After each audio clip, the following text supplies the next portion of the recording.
guys, it's ASBYT and welcome back to a brand new video, and today we're going to be talking all of the truths of the OnePlus 6T MCLAREN Edition. And if you know the channel, you'll know that that means the good points, the bad points, and just my overall honest opinion about this device, just in case, as it's being released today, you might want to get your hands on it. So without further ado, let's get straight to it.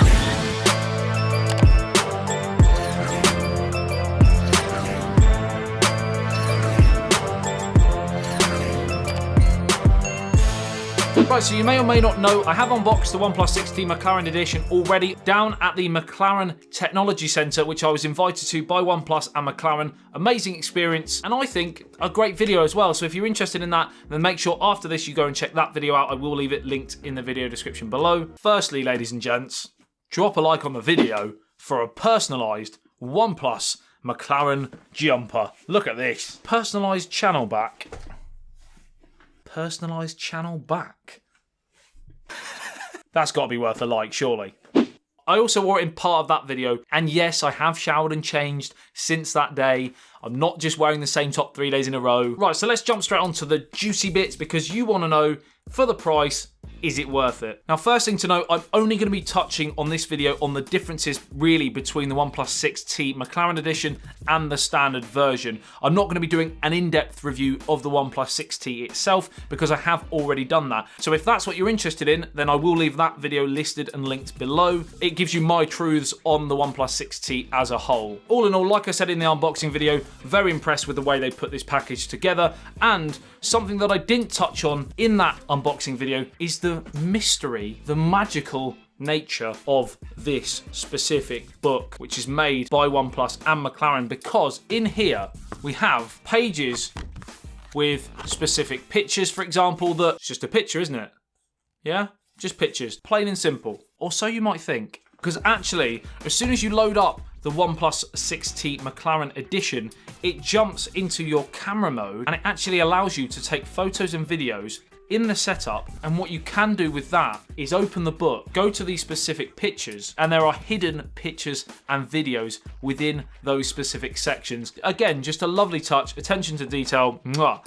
Will it sway me to buying the phone? No, but I think not only is it a great unboxing experience, but it's kind of a forefront. A forefront? It's a foresight into where we can expect to go with OnePlus and augmented reality in the future, possibly. So as an example, there is a hidden message from Carl Pye himself, who is obviously one of the co-founders of the company. So we've touched on the unboxing experience. Top. Now we're going to jump onto the design of this MCLAREN Edition, because it does differ mainly only really on the back. So where we saw the 3 different editions with the OnePlus 6T kind of standard, Mirror Black, Midnight Black, and Purple Thunder, or Thunder Purple. I would never know which way round some of the names go. This one is almost my favourite. And I'll say almost because there's something I would have done a little bit differently. It's not to say what they've done isn't great, it's just to say it's not my personal preference. So, number one, as you can see, the main attraction on the MCLAREN Edition is that McLaren logo at the bottom with the really, really nicely done orange trim. Now that's not all, but this is where I would potentially change a little bit, because they also have a really subtle carbon fiber shimmer to it, as you can see there. Now I personally feel up close and personal with this device, if it's something that you're interested in, I feel the carbon fiber is a little bit too subtle for me. I think it looks too much like the mirror black version of the OnePlus 6T, but again, that's just my personal opinion. I've spoken to a lot of guys who like the subtle nature to it and don't like it to be too in your face. For me, it needs a little bit more oomph, personally. Apparently I'm now a designer, so give me more oomph, OnePlus. Outside of that, I really like it. I love the orange, I love the black. Next. Next. Now you turn it around and it's the same OnePlus 6T that we're used to seeing. And there's nothing changed in terms of how it's built, just that back design. Second main difference is of course Warp Charge, which is their new version of Dash Charge, which was already one of the fastest charging setups you could get on a smartphone currently. Dash Charge was quick, this is now insanely quick. So again, following the theme of Formula 1, 38% faster than Dash Charge, so you can now get 50% charge in 20 minutes. So 50% charge of your 3,700 mAh battery in 20 minutes. And I have been using this over the last couple of days, and that for me personally is a dream. Next up, storage. So we still don't have any micro SD card expansion, and that's simply because OnePlus don't think that that option would be the best to optimize the speed of the device. And speed is everything really for OnePlus at this moment in time anyway. It kind of always has been, but certainly now with this McLaren Edition, speed is paramount. If you want to use that OnePlus as your next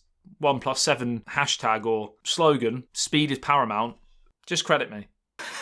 So no micro SD card expansion, but we do have 256 gigabytes of storage in this device. For me, more than enough. I will never use that much in a smartphone, especially when you've got certain types of cloud storage, for example. But that's just my opinion. You may need a micro SD card. Now, the next big spec is, of course, the fact that it has 10 gigabytes of RAM. Now, that sounds insane, and for me personally, I think it's a little bit of a marketing gimmick. I don't really feel you need 10 gigabytes of RAM currently in a smartphone for what we can do with smartphones. Does it give you the best possible option for multitasking, keeping apps running in the background, all of that sort of stuff? Yeah, obviously. Will you see a massive difference between 6, 8 and 10? Me personally, no. But it's still bragging rights at the end of the day. Sorry, how many gigabytes of RAM has your phone got? What, 4? 3? 10. It also comes with fresh new wallpapers. I've actually put on the old OnePlus 6T wallpaper personally. It's one of my favourites. Outside of that, the display's the same, the camera's the same, the shell as a whole is the same, which you would expect with a limited edition, but I thought I'd point it out. And as a result, this is where we come on to my general overall conclusion of the OnePlus 6T McLaren Edition. In order to do that, we have to, of course, talk price. Available today, on sale today, for £649. I think it's the same in dollars, but don't quote me on that. And if you're interested in certain currencies, then let me know and I'll try my best to respond in the comment section below. So it is a bump up in price. It's not a massive bump up in price, but nevertheless, that premium is there. Do I think that this is a product worth buying? Do I think it's worth the money? You've got to look at it in two ways. One, every other single limited edition device in terms of smartphones, in conjunction with sports cars, racing cars, like the Huawei Mate 20 Porsche edition and the Oppo Lamborghini coalition, collaboration, team up. They're over £1,000. I think the Porsche one is about 2,000, to be honest. Don't quote me on that, but when you put it into that category and you put it on that market, this is still great value for money in terms of the fact that you get all of those jam-packed specs. On the whole, a really nice design, lovely little McLaren logo as well. You know you've got something a bit special. And the unboxing experience, like I said, the book that comes with it, etc. Just a really nice touch. The warp charge for me personally makes quite a big difference. I love that feature, and I think I would, if I didn't have the OnePlus 6T and I wanted it, I would probably go with this version. However, if you have a OnePlus 6T, I certainly wouldn't really advise getting this. I don't think there's enough different from the standard one that you've already got. Unless, again, you want 7 different varieties of the OnePlus 6T. If you're a massive OnePlus fan, you may want that. Completely, of course, up to you. This is where you guys come in. What do you think about the OnePlus 6T McLaren Edition? Is it something that you are going to get your hands on? Is it something you're desperate to get? Are you going with this version over the standard version? Do you have the standard version? Are you going with this as well? Are you that crazy? Are you that person? Or do you think for the price, there's something better on the market? Do you think the bump up in price isn't worth it? And again, the standard version is a better option for you. As always, I love sifting through all of your comments, and I'll try to answer as many comments and questions. I try and answer as many comments as possible. Drop a like on the video if you did enjoy it and found it helpful. Subscribe and hit that notification bell if you love everything tech, pretty much daily content here on YouTube. I love you and leave you. I'll see you in the next one. It's ASBYT. Peace out.